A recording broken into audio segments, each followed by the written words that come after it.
Terima kasih Bapa yang baik. Kembali kami mengucap syukur pagi hari ini Tuhan. Karena waktu sudah Kau berikan buat kami, untuk kami boleh bersekutu dengan Kau. Untuk kami boleh memuji, menyembah, memuliakan nama-Mu. Ini semua karena kebaikan, karena kemurahan-Mu. Supaya kami boleh semakin intim dengan Kau Tuhan. Terima kasih Tuhan untuk waktu yang indah. Kalau kami pagi hari ini akan mendengarkan firman-Mu. Bila apa yang keluar dari mulut lidah hamba-Mu semuanya berasal dari kerajaan surga. Dan kami percaya setiap kami yang mendengar firman-Mu, menangkap isi hati-Mu Tuhan. Dan melakukan kebenaran firman-Mu. Maka hidup kami akan terus berkemenangan. Hidup kami akan terus menjadi berkat dan memuliakan nama Tuhan. Terima kasih Bapa yang baik. Kami akan sambut firman-Mu dengan sukacita. Di dalam nama Tuhan Yesus kami alaskan doa kami. Haleluya. Amin. Shalom Bapak Ibu kasih Tuhan. Saya bersyukur pagi hari ini ada di tempat ini untuk sama-sama belajar kebenaran firman Tuhan. Terima kasih kepada Bapak Gembala untuk kesempatan kepercayaan yang sudah diberikan kepada saya pagi hari ini. Firman Tuhan pagi hari ini saya kasih tema ketika api semangat mulai padam. Di dalam Mazmur 143 ayat yang ke-7 firman Tuhan berkata, "Jawablah aku dengan segera ya Tuhan, sudah habis semangatku.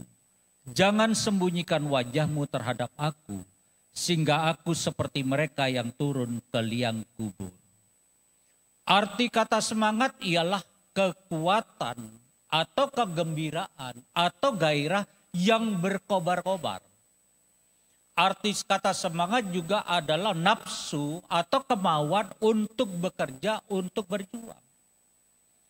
Nah, saudaraku kasih Tuhan, ayat di atas yang baru kita baca ini ditulis, dikatakan oleh seorang pribadi yang bernama Raja Daud. Daud adalah orang yang hebat, orang yang sangat pemberani. Tetapi saudaraku kasih Tuhan, apakah benar ayat ini ditulis oleh Raja Daud? Ya, karena kita tahu sepak terbang Raja Daud itu sangat luar biasa. Sebelum menjadi raja, sampai menjadi raja, kejunelannya, kehandalannya sangat luar biasa. Ya, jadi kita mungkin heran, mengapa raksasa, orang hebat yang sangat kuat seperti Raja Daud ini mengatakan bahwa semangatku sudah habis. Saudaraku yang kasih Tuhan, tentu saja bisa. Sekalipun Daud itu orang yang hebat, orang yang sangat luar biasa, orang yang sangat tangguh, saudaraku. Namun Raja Daud itu tetaplah manusia biasa.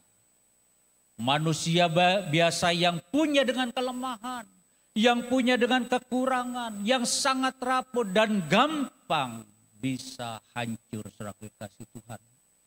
Lalu apa yang menyebabkan Raja Daud itu menjadi kehilangan semangat, semangatnya menjadi padam?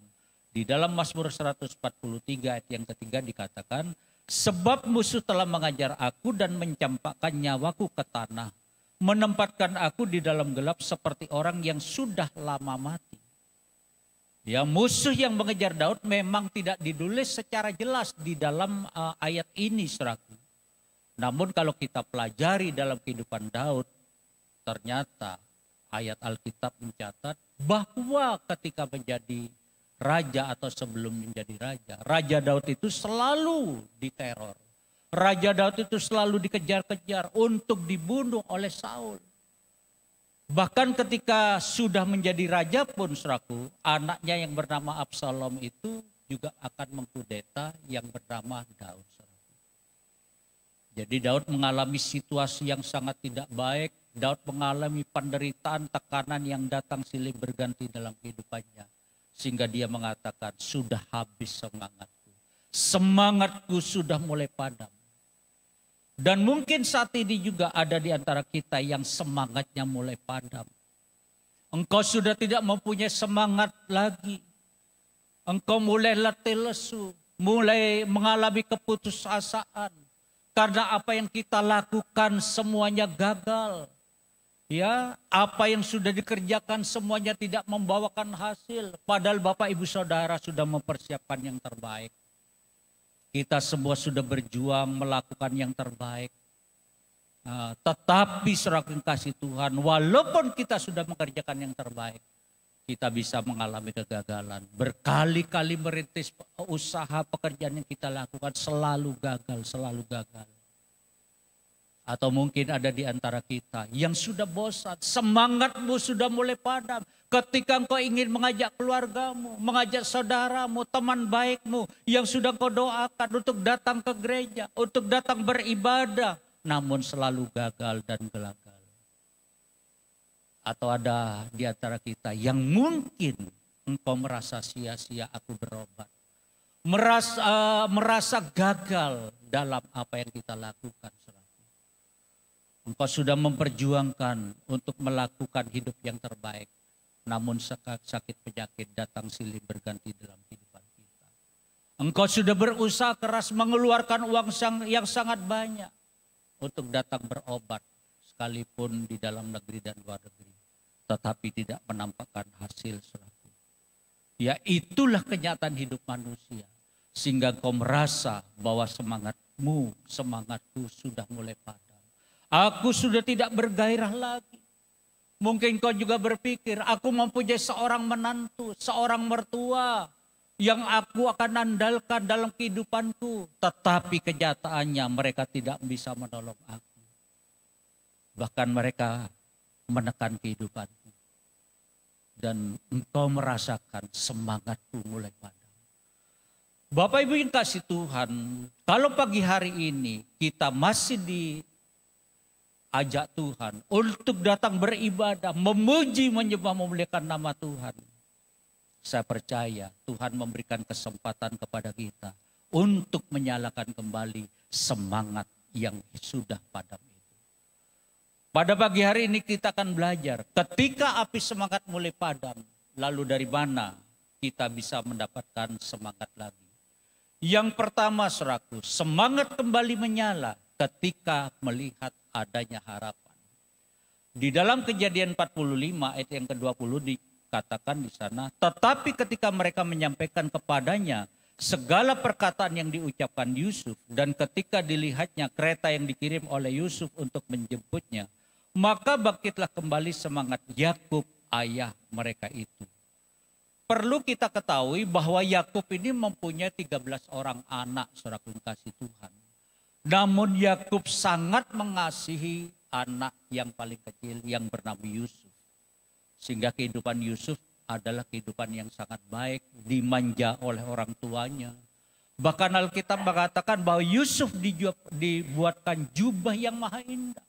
Sangat dimanja oleh orang tuanya. Namun seraku kasih Tuhan, semua saudara-saudaranya menjadi iri, menjadi jengkel, menjadi dendam. Sehingga akhirnya saudara-saudaranya bermufakat, kalau begitu bunuh aja adik kita. Ya, tetapi ada di antara saudara yang lain mengatakan jangan bunuh, lemparkan aja ke dalam sumur. Jangan tumpahkan darah untuk saudara-saudara kita. Ya, lalu ada saudara yang lain mengatakan mengapa kita harus membunuh saudara kita sendiri.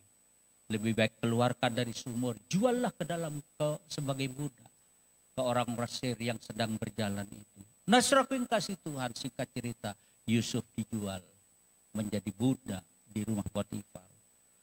Nah, sejak saat itu saudaraku, Yakub terpisah dengan Yusuf selama kurang lebih 19 sampai 20 tahun. Yakub harus kehilangan anaknya yang bernama Yusuf, yang sangat dikasihinya, yang sangat disayanginya. Yakub berpisah dengan Yusuf selama kurang lebih 20 tahun. Yakub mengalami kesedihan yang sangat mendalam. Yakub mengalami keadaan yang berduka cita. Semangatnya mulai padam. Semangatnya sudah tidak ada lagi. Seperti buluh yang patah terkulai dan sumbu yang telah pudar. Tetapi seraku kasih Tuhan, ketika anak-anaknya menyampaikan bahwa Yusuf masih hidup, bahkan menjadi penguasa di Mesir. Dan Yakub melihat kereta yang dikirim oleh Yusuf. yang begitu mewah, yang begitu sangat luar biasanya. Maka Alkitab mengatakan, maka bangkitlah kembali semangat Yakub karena ada harapan untuk bertemu dengan anak yang sangat disayang. Jadi saudara kasih Tuhan, kalau kita mengalami situasi yang tidak baik, semangat kita mulai padam. Tetapi ketika masih ada pengharapan, maka kita bisa kembali bangkit untuk kembali melakukan hal-hal yang luar biasa. Alkitab juga mencatat tentang seorang yang kembali menyala semangatnya ketika adanya pengharapan. Markus 5 ayat 25 sampai 28 dikatakan di sana. Adalah di situ seorang perempuan yang sudah 12 tahun lamanya menderita pendarahan. Ia telah berulang-ulang diobati oleh berbagai tabib sehingga telah dihabiskannya semua yang ada padanya. Namun sama sekali tidak ada faedahnya, malah sebaliknya keadaannya makin memburuk. Dia sudah mendengar berita-berita tentang Yesus. Maka di tengah-tengah orang banyak itu, ia mendekati Yesus dari belakang dan menjamah jubahnya. Sebab katanya, asalku jamah saja jubahnya, aku akan sembuh. Ya, ayat ini menceritakan bahwa ada seorang perempuan yang mengalami sakit pendarahan selama 12 tahun lamanya. Dan pendarahan selama 12 tahun itu bukanlah penyakit yang ringan saudaraku, tetapi penyakit yang sangat berat.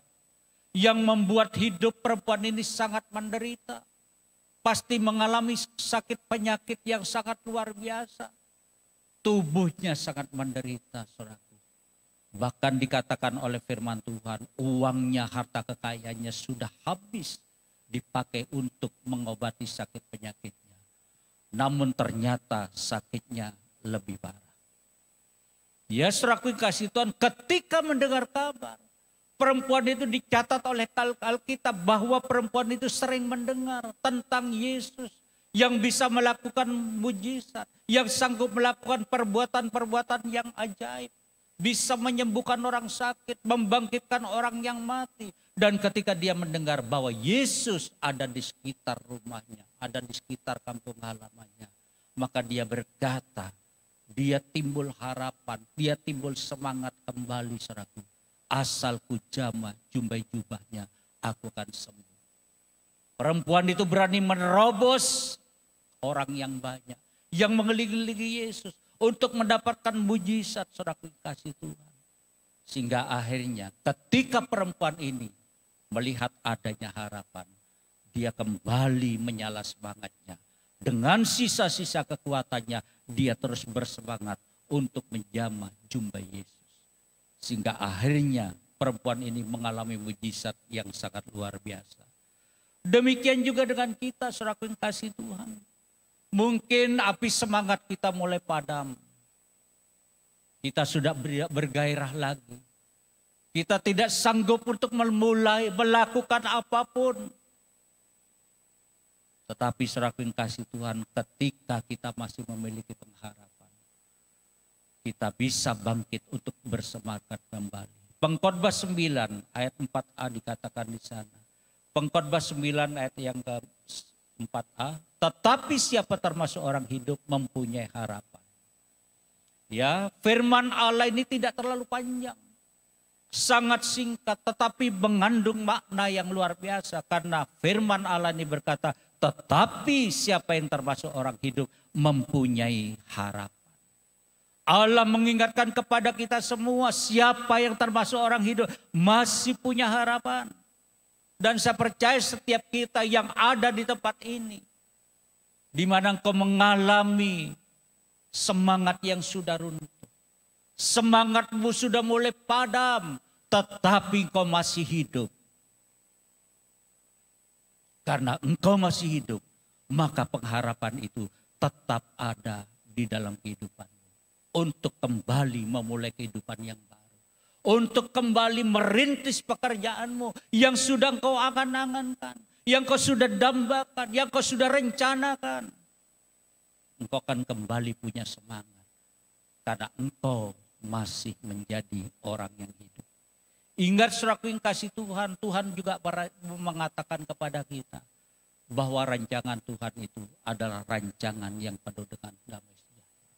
Rancangan Tuhan atas hidup kita adalah rancangan yang sangat baik, saudaraku. Karena Dia Bapa kita yang sangat luar biasa, yang sangat mengasihi anak-anaknya. Bahkan Dia rela mati di atas kayu salib. Demi kasih, demi cintanya kepada kita. Jadi kalau engkau mulai padam semangatmu, ingat, aku masih hidup. Aku masih hidup. Masih ada pengharapan. Karena Tuhan menjanjikan kehidupan yang penuh dengan damai sejahtera. Yang kedua, saudaraku, ketika api semangat mulai padam, semangat bisa juga datang dari orang lain. Di dalam Ulangan 1 ayat yang ke-38 dikatakan, Yosua bin Nun pelayanmu, dialah yang akan masuk ke sana. Berilah kepadanya semangat, sebab dialah yang akan memimpin orang Israel sampai mereka memiliki negeri itu. Yang pertama, semangat bisa timbul dari diri sendiri ketika kita melihat adanya pengharapan. Ketika kita menyadari, iya aku masih hidup. Yang kedua, semangat juga bisa menyala kembali ketika ada suntikan, ada dorongan dari orang-orang sekitar kita. Mungkin dari orang tua kita, dari saudara kita, dari teman-teman kita, dari pemimpin kita. Teman jauh seraku kirim WA kepada kita, kembali memberikan semangat kepada kita. Bahkan lewat ciptaan alam semesta, kita bisa kembali mendapatkan semangat yang baru.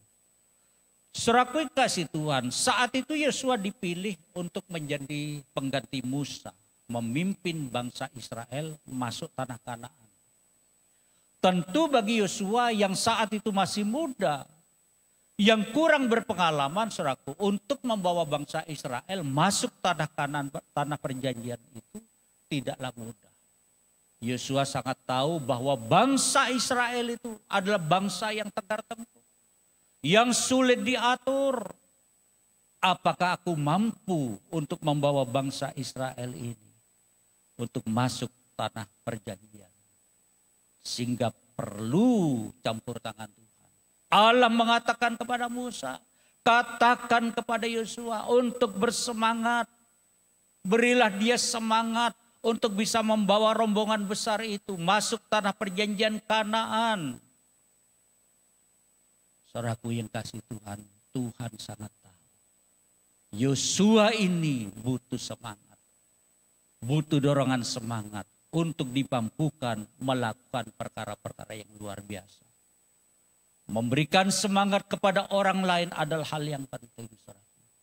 Supaya keluarga kita, teman kita, orang tua kita, anak-anak kita kembali mempunyai semangat. Kembali semangatnya mulai hidup. Yesaya 50 ayat yang keempat dikatakan di sana. Yesaya 50 ayat yang keempat. Tuhan Allah telah memberikan kepadaku lidah seorang murid, supaya dengan perkataan aku dapat memberi semangat baru kepada orang yang letih lesu. Setiap pagi ia mempertajam pendengaranku untuk mendengar seperti seorang murid.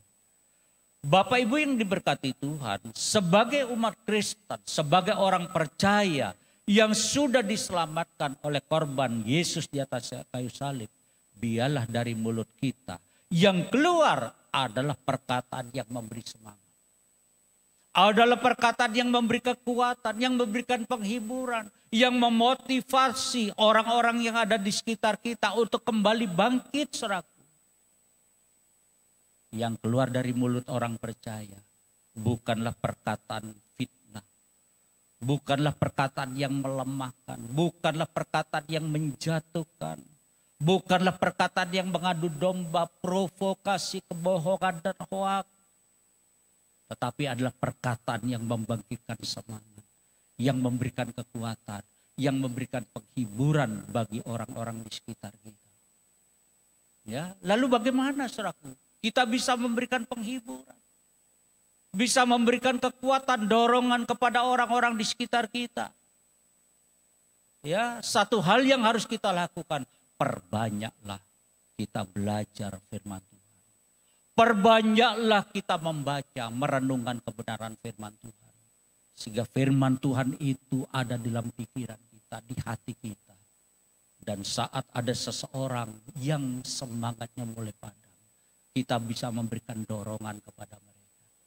Kita bisa memberikan nasihat kepada mereka. Saudaraku yang kasih Tuhan, ada satu cerita. Seorang pemuda yang mengalami letih lesu beban berat. Dia mulai sudah putus asa. Semangatnya sudah padam. Tidak mau melakukan apa-apa. Sudah putus asa. Mau bunuh diri. Ya, singkat cerita, dia berjalanlah di satu taman.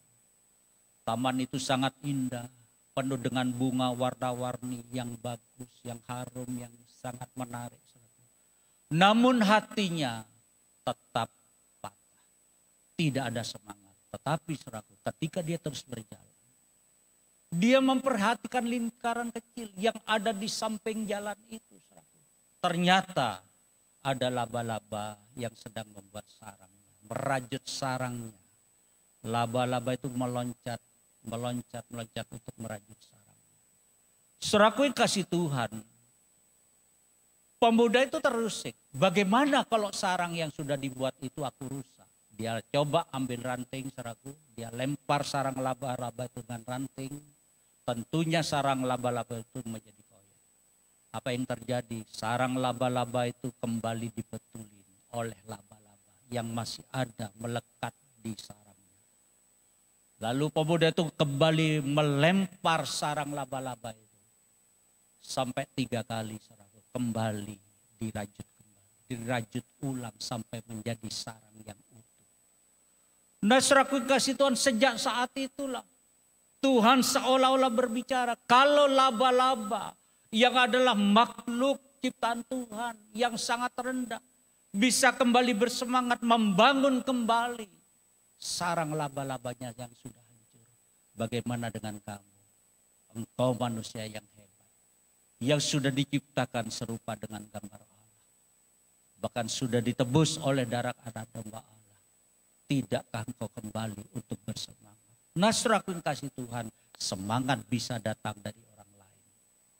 Ya, untuk itu saudaraku yang kasih Tuhan, kalau engkau melihat keluargamu, teman-temanmu, sahabat baikmu, tetanggamu, yang kau rasa mereka kehilangan semangat. Semangatnya sudah mulai padam, sudah tidak bergairah untuk hidup lagi. Ayo berikan semangat, karena kita adalah orang percaya. Di mana orang percaya harus mengeluarkan perkataan-perkataan yang sesuai dengan kebenaran firman Tuhan. Supaya hidup kita boleh menjadi berkat bagi banyak orang. Yang ketiga, ketika api semangat mulai padam, ternyata Tuhan itu bisa memberikan semangat. Semangat itu bisa datang dari Tuhan. Yesaya 40 ayat 29 dikatakan, Dia memberi kekuatan kepada yang lelah dan menambah semangat kepada yang tiada berdaya. Dia di sini dikatakan adalah Allah. Allah memberikan kekuatan kepada yang lelah dan menambah semangat kepada yang tiada berdaya. Ya, kalau diri kita sendiri sudah kehilangan semangat, semangat kita sudah mulai padam, semangat itu akan muncul kembali dari hidup kita ketika kita ada pengharapan. Ya, ketika kita menyadari bahwa aku masih hidup, aku masih bisa bergerak untuk kembali memulai apa yang sudah rusak, apa yang sudah hancur. Ya, namun kalau diri kita masih belum mempunyai semangat, belum bisa membangkitkan semangat, masih belum melihat pengharapan di depan kita. Tetapi saudaraku, mungkin kita bisa mendapatkan suntikan semangat dari keluarga kita, teman kita, orang tua kita, sahabat kita, pimpinan kita.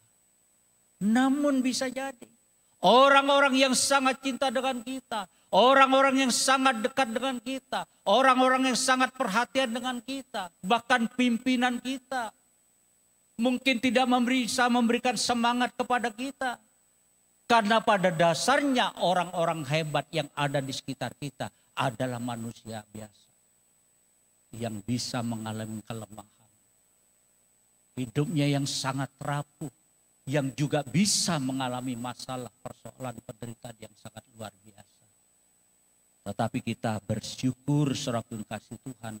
Karena kita mempunyai Allah yang luar biasa.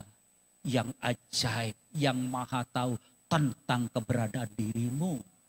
Ketika engkau sudah patah semangat, Dia datang memberikan semangat yang baru, memberikan kekuatan yang baru, saudaraku. Ya, Yesaya 57 ayat 15 dikatakan, sebab beginilah firman yang maha tinggi dan yang maha mulia, yang bersemayam untuk selamanya dan yang maha kudus namanya. Aku bersemayam di tempat tinggi dan di tempat kudus, tetapi juga bersama-sama orang yang remuk dan rendah hati, untuk menghidupkan semangat orang-orang yang rendah hati dan untuk menghidupkan hati orang-orang yang remuk. Ya, Tuhan ingin mengatakan, walaupun kau tidak pernah melihat Allah, karena aku di tempat yang maha tinggi, engkau di tempat yang paling rendah, tetapi aku juga bersama dengan orang remuk hati. Aku bersama-sama tinggal dengan orang yang patah semangat, yang semangatnya sudah mulai padam. Ada Allah yang luar biasa yang sanggup mengobarkan semangatmu kembali.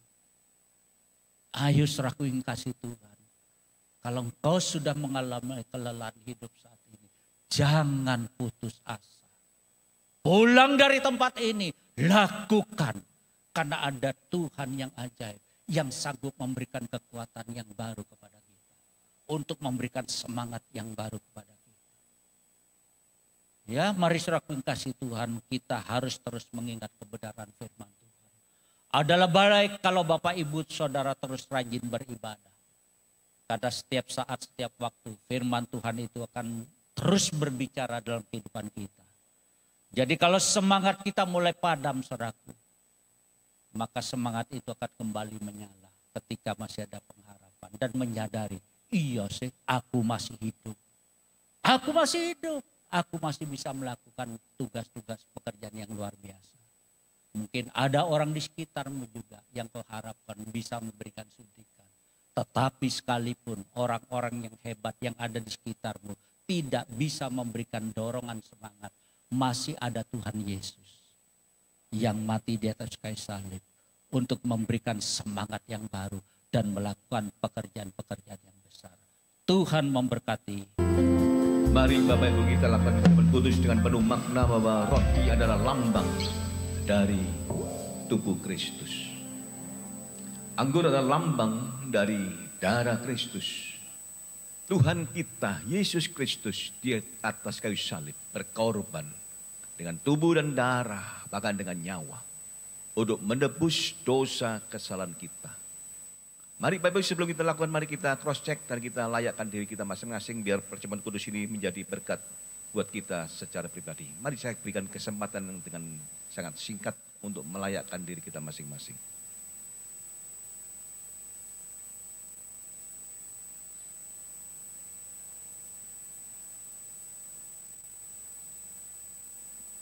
Haleluya, haleluya. Anda yang sudah siap, mari angkatlah roti tinggi-tinggi. Demikian bunyi firman Tuhan. Sebab apa yang telah kuteruskan kepadamu, telah aku terima dari Tuhan, yaitu bahwa Tuhan Yesus pada malam waktu ia diserahkan mengambil roti. Dan sesudah itu ia mengucap syukur atasnya. Ia memecah-mecahkannya dan berkata, inilah tubuhku yang diserahkan bagi kamu. Perbuatlah ini menjadi peringatan akan aku. Bukankah roti yang kita pecah-pecahkan adalah persekutuan dengan tubuh Kristus? Mari kita makan sama-sama dalam nama Yesus.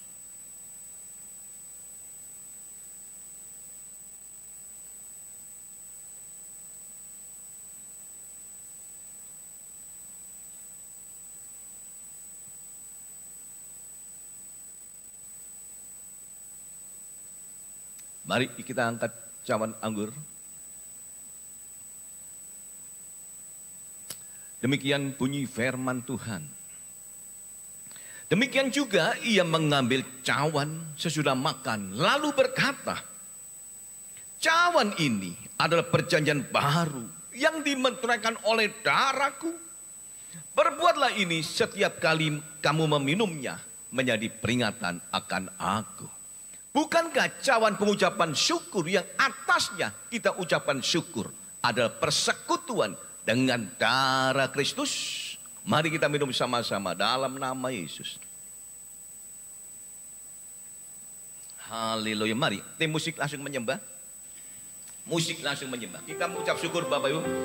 Ada waktu yang sangat singkat. Mari secara pribadi kita mengucap syukur. Paling tidak kita berkata, Tuhan terima kasih buat tebusan-Mu. Engkau menyelamatkan kami. Engkau sudah menebus kami dengan sempurna. Bahkan kutuk segala dosa, kesalahan kita, bahkan segala penyakit kita sudah dihapus.